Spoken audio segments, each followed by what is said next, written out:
Salut à tous et bienvenue pour cette 10e partie du défi lire et mémoriser un livre par semaine pendant 52 semaines, 52 livres formidables. Je vous remercie vraiment de m'envoyer des messages, de me dire dans les commentaires les livres que vous souhaitez que je lise, j'ai pris tout en note. Là, je commence à avoir une bonne collection, je commence à avoir pas mal de trucs à lire et c'est pas mal. Depuis que j'ai commencé le défi, c'est le 10e et cette semaine, je me suis attaqué au livre de Christophe André, Méditer jour après jour. Ça veut dire que je n'ai pas fait que le lire, j'ai également mis en pratique les 21 leçons qui sont sur le CD. À la fin de ce livre, vous avez un CD dans lequel on vous guide en fait, il vous guide. Et je vais y revenir dessus, mais c'est quelque chose d'indispensable à mon avis si vous voulez aborder ce livre.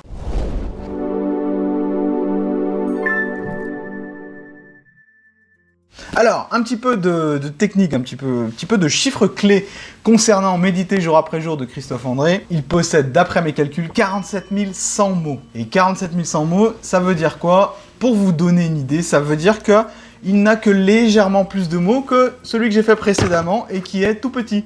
Vous voyez? Ça versus ça, c'est pas du tout le même format, c'est pas le même gabarit, mais c'est plus ou moins le même nombre de mots. Donc voilà pourquoi c'est très important de savoir un petit peu combien de temps ça va vous prendre de lire un livre. Je vous rappelle la technique ici pour déterminer et votre vitesse de lecture et combien de temps vous allez mettre à lire un livre et savoir combien de mots possède un livre pour savoir combien de temps ça va vous prendre. Comme ça, vous savez à quelle vitesse et quelle fréquence vous devez lire. Alors, méditer jour après jour, c'est une expérience. C'est plus qu'un livre en fait, c'est une expérience. Alors, la semaine dernière, j'avais fait un traité de stratégie militaire, introduction à la stratégie, et là le ton est radicalement différent, parce que, pour vous donner une idée, je vais vous ouvrir un petit peu le livre, et vous pouvez vite vous rendre compte que, très régulièrement, pour pas dire toutes les 2 pages, vous avez une photo de tableau de maître, avec parfois des zooms, parfois un focus sur une des images. C'est aussi pourquoi le livre est aussi épais, pour faire aussi peu de mots. Mais attention, l'intérêt de ce livre réside vraiment dans le CD. Alors le CD, il ne passe pas sur tous les ordinateurs, c'est un gros problème, mais heureusement dans l'édition revue et corrigée, vous avez à la fin un lien et un QR code pour télécharger les méditations directement sur votre téléphone. Ces méditations sont très importantes. Encore une fois, j'y reviens plus tard. Je vais d'abord parler de ce qu'il y a dans le livre lui-même. Le livre lui-même est écrit d'une façon très poétique. Si vous êtes habitué à lire des livres très concrets, des livres très business, des livres très orientés résultats et guides, vous allez être un petit peu désarçonné au début parce que c'est un langage qui est très poétique, très tourné vers la spiritualité. Donc si vous avez l'habitude de lire du développement personnel, ça va absolument pas vous choquer. Si vous avez, comme moi, l'habitude de lire des choses très concrètes qui vous mènent d'un point A à un point B, vous allez être désarçonné, mais pas perdu non plus, parce que les exemples que Christophe André cite, les moments de la vie auxquels il fait mention, me parlent tout à fait. Donc j'ai tout à fait pu me retrouver dans ce qu'il disait, dans ce qu'il écrivait et dans sa vision du monde, un monde qui est trop distrait. Et depuis quelque temps déjà, j'avais l'idée et j'avais l'envie de méditer. C'était l'occasion parfaite pour m'y mettre et je ne le regrette pas. À tel point que maintenant, j'ai intégré la méditation dans ma routine matinale. Certains parleront de Morning Glory. Moi, j'irai pas jusque-là parce qu'il y a des trucs que je fais pas. Mais méditer, je vais le faire chaque matin. J'en ai besoin pour me recentrer au moment présent. Et je pense que beaucoup d'entre vous en auront besoin également parce qu'on est dans un monde qui ne permet plus de se reconnecter au moment présent. Tout simplement, on est toujours happé par quelque chose qui prend notre attention. Donc, les tableaux, ils ont un but également. Même des trucs aussi abstraits que celui-ci, il a un but, une façon de regarder, une façon de vous guider. Mais pour moi, l'essentiel, le plus important du livre, si vous voulez vraiment passer à la pratique, c'est de faire les méditations guidées. Et les méditations guidées, c'est quoi? C'est tout simplement, on vous demande d'abord de vous concentrer sur le moment présent et sur la respiration. Donc, c'est une chose, mais ce n'est vraiment pas facile à faire. Et je pense que 90% des gens qui liront ce livre n'iront pas au bout. C'est-à-dire n'iront pas au bout de la démarche méditation. Sauf si vous êtes déjà convaincu et que si vous avez l'esprit ouvert et que vous avez vraiment déjà envie d'essayer en fait, que vous êtes convaincu que vous en avez besoin. C'était mon cas. Le truc avec la méditation, ce qui rend les choses difficiles, c'est que quand vous méditez en fait, Au bout de quelques minutes, votre esprit commence à vagabonder et à vous envoyer des messages du style « Ah, tu ferais mieux de faire autre chose, tu perds ton temps, attends, il reste encore 10 minutes, c'est long, etc. » Que vous fermiez les yeux, que vous soyez en position immobile, que vous vous concentriez sur votre respiration ou non, vous allez, et c'est normal, vous allez décrocher un moment. Et là où je trouve que ce bouquin, Méditer jour après jour, a du génie, c'est que il vous le dit. Il vous le dit au moment où il vous guide. Vous êtes guidé par une voix en fait.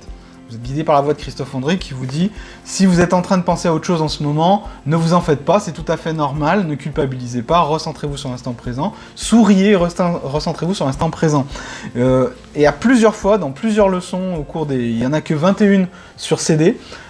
Plusieurs fois au cours des 21 leçons sur CD, il décrivait une situation que j'étais en train de vivre dans ma tête. Et à chaque fois, j'ai reçu les bonnes instructions pour me recentrer sur l'instant présent. Donc j'ai vraiment senti que les leçons étaient très efficaces, surtout comme s'il était à côté de moi, quoi.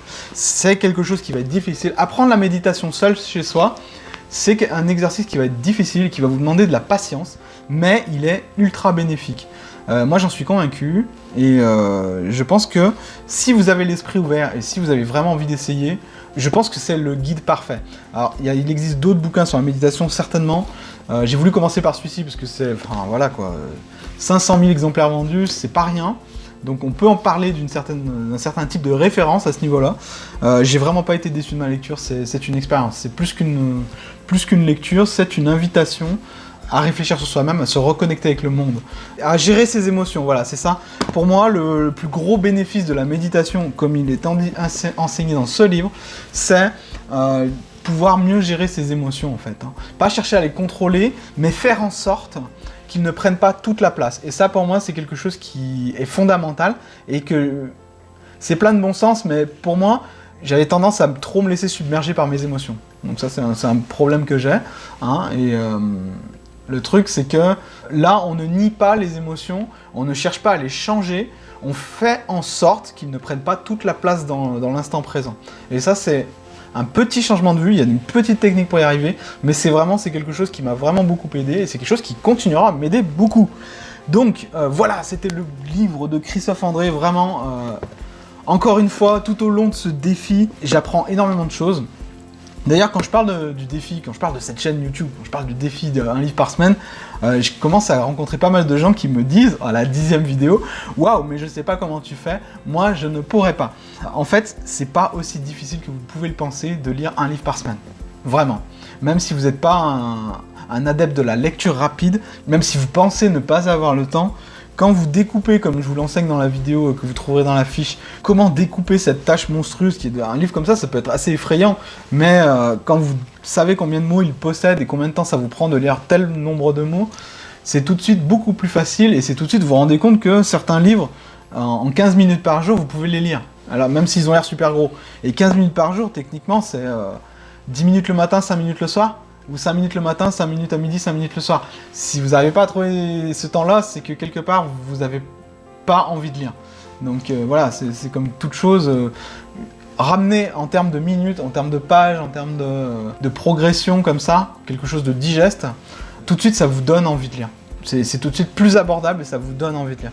Donc voilà, on a fini avec Méditer jour après jour. Pour moi, c'est peut-être la lecture qui, pour l'instant, m'est le plus utile. On verra si je tiens la méditation, je vous tiendrai au courant. C'est pas un exercice qui est si facile que ça, parce que votre esprit, il a tout le temps envie de vous dire « fais autre chose ».